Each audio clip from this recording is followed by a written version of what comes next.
Eh bien bonjour, bonsoir, j'espère que vous allez bien, c'est Flo et aujourd'hui on se retrouve pour la vidéo des spoilers du chapitre 350 de My Hero Academia. Et en effet nous passons quand même un petit cap dans les chapitres de MHA, 350 c'est quand même pas rien, le prochain ça sera dans les 400, à voir d'ici là ce qui va se passer. Du coup avant que la vidéo ne commence, je vous le rappelle, si vous voulez me soutenir sur les prochaines vidéos, n'oubliez pas de vous abonner à la chaîne et n'hésitez pas à passer sur mon compte TikTok, voilà on parle beaucoup d'Inazuma Eleven, s'il vous plaît n'hésitez pas. Alors comme vous allez le voir, ce chapitre, il est vraiment très complet, on a vraiment plein d'informations concernant le passé de Dabi, et notamment sur ce qui s'était produit juste après son incident sur le mont Sekoto, si je me rappelle bien, où il avait déchaîné ses flammes, où il avait passé une évolution en fait, ses flammes étaient devenues bleues. Alors le chapitre il va démarrer avec un policier Gori, donc pour rappel, après c'est pas vraiment grand chose, c'était le policier qui était avec Gentle Criminal vers la saison 4, donc voilà c'était pas très utile mais bon c'était juste pour à titre informatif. Et on va voir que ce policier va se rendre dans la cellule du docteur Garaki, donc Ujiko. Le docteur Ujiko il va leur parler tout seul, disant qu'ils ont passé beaucoup de temps à chercher des graines à cultiver, des graines qui nourrissent une haine envers la société et qui pourraient devenir des réceptacles pour le All for One. Donc là on comprend bien qu'il parle de Shigaraki qui devient en quelque sorte la relève de All for One.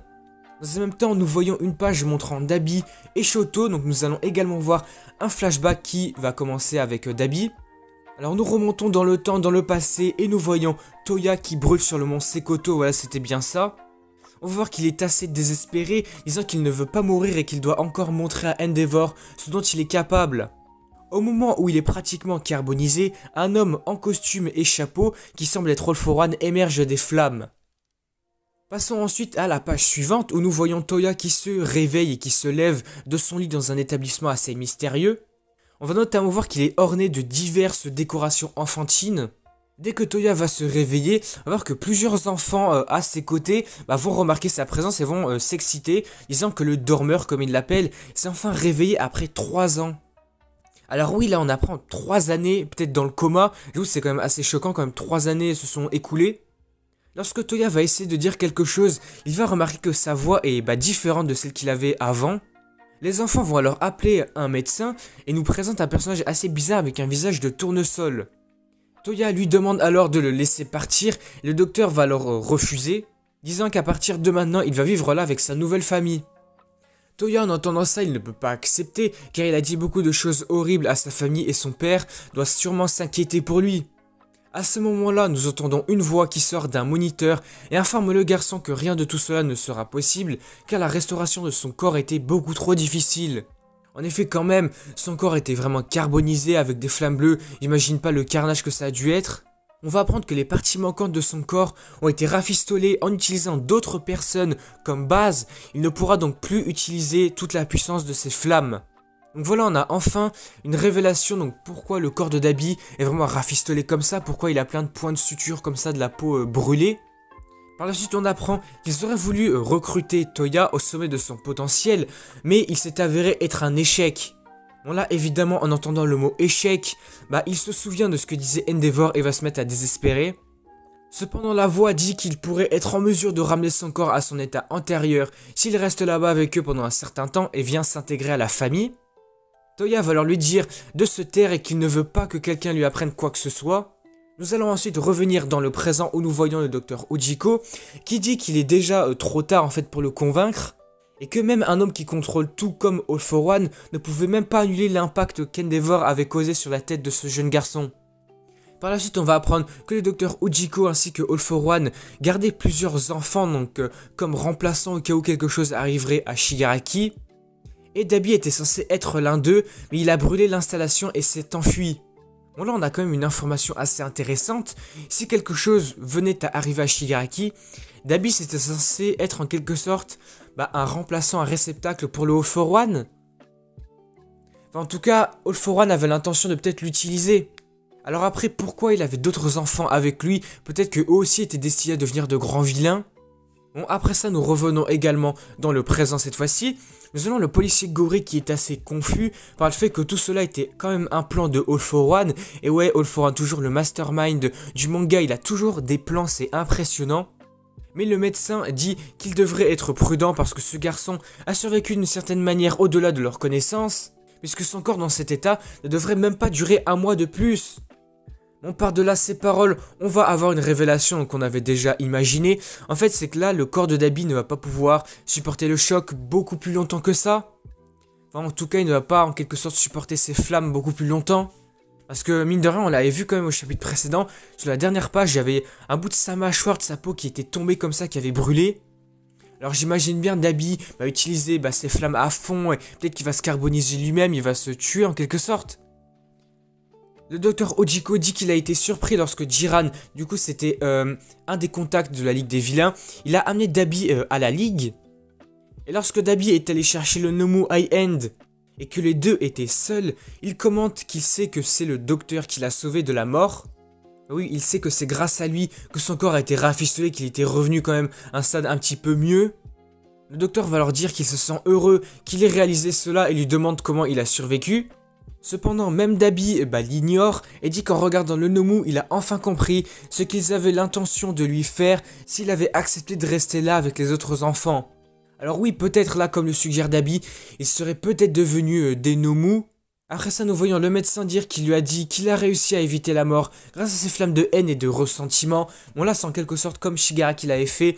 Il a survécu par sa haine envers la société, hein. Bon voilà, nous nous arrêtons ici pour la partie vraiment flashback, l'histoire de Dabi, qu'est-ce qui s'était passé, tout ça. Et nous allons donc revenir sur le combat de Toya dans le présent contre Shoto. Nous voyons Toya dire qu'il est effectivement rentré chez lui comme Shoto lui avait dit. Son corps était évidemment beaucoup plus faible qu'avant, il avait déjà renoncé à répondre aux attentes d'Endeavor, mais il espérait encore que l'environnement familial avait changé après ces 3 années.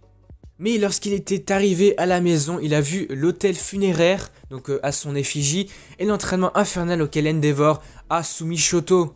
C'est alors qu'il a réalisé qu'il était effectivement un produit défectueux, un échec en quelque sorte, et que son existence entière était déjà laissée dans le passé. Dabi va leur dire que lorsqu'il a dépassé les limites de son corps, celui-ci a commencé à être défiguré. Il ne voulait pas rencontrer Endeavor à nouveau faible comme ça. Alors il continuait à entraîner ses flammes, et même si sa peau brûlait, il ne ressentait aucune douleur des opérations qui lui avaient été faites. Du coup, on l'apprend également ici, c'est à partir de ce moment du coup où il s'est mis à entraîner ses flammes, que son corps a vraiment commencé à brûler. Après tout ça, on va également apprendre que lorsque Toya voyait Endeavor à la télévision, sa haine elle faisait que grandir. Et en plus de ça, il s'inspirait tout de même de ses techniques. Nous allons également avoir un autre petit flashback juste après. On voit Toya prier donc devant l'hôtel de la maison Todoroki et il dit qu'à ce moment-là, Toya est mort et que c'est à partir de ce moment que Dabi est né.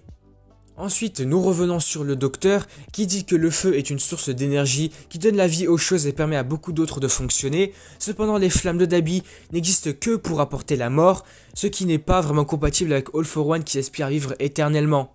Ce qui suit est une page vraiment impressionnante de Dabi fondant sur la statue de All Might, tandis que le docteur Ojiko dit que ce sont les flammes mortelles et obsessionnelles qui ont échappé à l'emprise du roi des démons. Bon là il y a quand même quelque chose de vraiment très intéressant. En fait, bon là oui on apprend que ce sont les flammes mortelles obsessionnelles, etc. Mais surtout, c'est qu'on a Dabi qui est sur la statue de All Might et qui est en train de fondre. Alors est-ce qu'il est en train de fondre de par ses flammes à cause de l'utilisation de ses flammes ? Moi j'imagine que ça doit être impressionnant à voir, comme on avait pu le voir au chapitre précédent, où un bout de sa mâchoire était tombé comme ça, qui avait brûlé. Alors là, si c'est tout son corps qui brûle, moi ça doit être vraiment impressionnant.